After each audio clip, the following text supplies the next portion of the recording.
नमस्कार मित्रों, स्वागत है आपका कथावर्स बियॉन्ड मिथ्स के इस विशेष एपिसोड में, जहां हम आपको लेकर चलते हैं पौराणिक कथाओं की गलियों में, जहां हर दंतकथा के पीछे छुपा हो सकता है कोई खोया हुआ ऐतिहासिक सच। आज हम बात करेंगे समय के गर्भ में छिपी एक नगरी, एक ऐसे शहर की जो समुद्र की लहरों के नीचे सांस लेता है, जहां कभी भगवान श्री कृष्ण ने अपना राज्य बसाया था। वो द्वारका जो आज भी अरब सागर की गहराइयों में सो रही है। लेकिन क्या वह केवल एक धार्मिक कथा है या फिर वास्तव में अस्तित्व में रही एक अद्भुत सभ्यता? चलिए आज हम आपको ले चलते हैं उस द्वारका की ओर जिसे इतिहास ने भुला दिया, लेकिन समुद्र ने सहेज कर रखा। कल्पना कीजिए, अरब सागर की लहरें शांत है, लेकिन इन शांत लहरों के नीचे दबी है एक समृद्ध नगरी की चीख। एक ऐसी नगरी जिसे भगवान कृष्ण ने अपने हाथों से बसाया था, द्वारका। लेकिन क्या यह सिर्फ एक कथा है या फिर समुद्र की गहराइयों में छुपा है भारत का एक भूला हुआ इतिहास? आज के कथावर्स बियॉन्ड मिथ्स एपिसोड में हम आपको ले चलेंगे डूबी हुई द्वारका नगरी के रहस्यों के बीच, जहां हर पत्थर, हर दीवार कुछ कहती है और कुछ छुपाती है। कहते हैं, जब मथुरा बार बार जरासंध के आक्रमण से जूझने लगी, तब श्री कृष्ण ने यदुवंशियों को सुरक्षा देने के लिए एक नया नगर बसाया, समुद्र के किनारे पश्चिम में। वो नगर था द्वारका, एक ऐसा शहर जो golden town of the west कहा जाता था। स्कंद पुराण और हरिवंश पुराण में इसका विस्तार से वर्णन है, चौड़ी सड़कों से लेकर सोने चांदी से सजे महलों तक। लेकिन यह सब क्या सिर्फ कल्पना थी? 1990 के दशक में एक खोज ने दुनिया को चौंका दिया। भारतीय नौसेना और national institute of oceanography (neo) ने गुजरात के तट पर समुद्र के नीचे 9400 साल पुरानी संरचनाएं पाई। यह कोई मामूली खोज नहीं थी।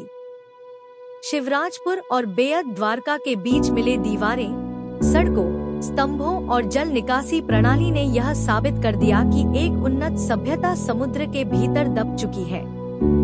2001 में एएसआई के महासागर पुरातत्व विभाग ने 70 फीट की गहराई पर पूर्ण नगर संरचना, बर्तन और इंसानी अवशेषों के प्रमाण भी खोजे।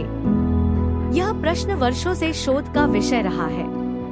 स्कंद पुराण कहता है, जब श्री कृष्ण ने देह त्यागी, यदुवंशियों के विनाश के बाद द्वारका समुद्र में समा गई। लेकिन भूगर्भ वैज्ञानिकों और समुद्री भूगोलविदों की माने तो यह क्षेत्र प्लेट टेक्टोनिक मूवमेंट और सेल्फ सिंकिंग कोस्टलाइन का हिस्सा रहा है।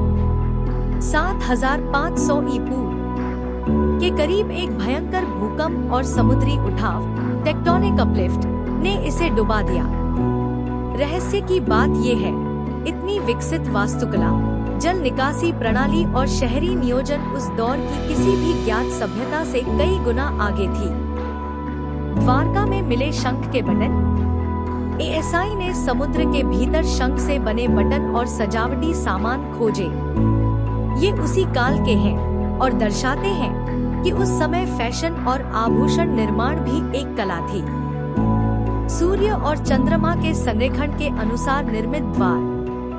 कुछ पुरातत्वविदों का मानना है कि द्वारका के द्वार खगोलीय स्थिति के अनुसार बनाए गए थे, जिससे सूर्य की पहली किरण सीधे महल के गर्भगृह में प्रवेश करती थी।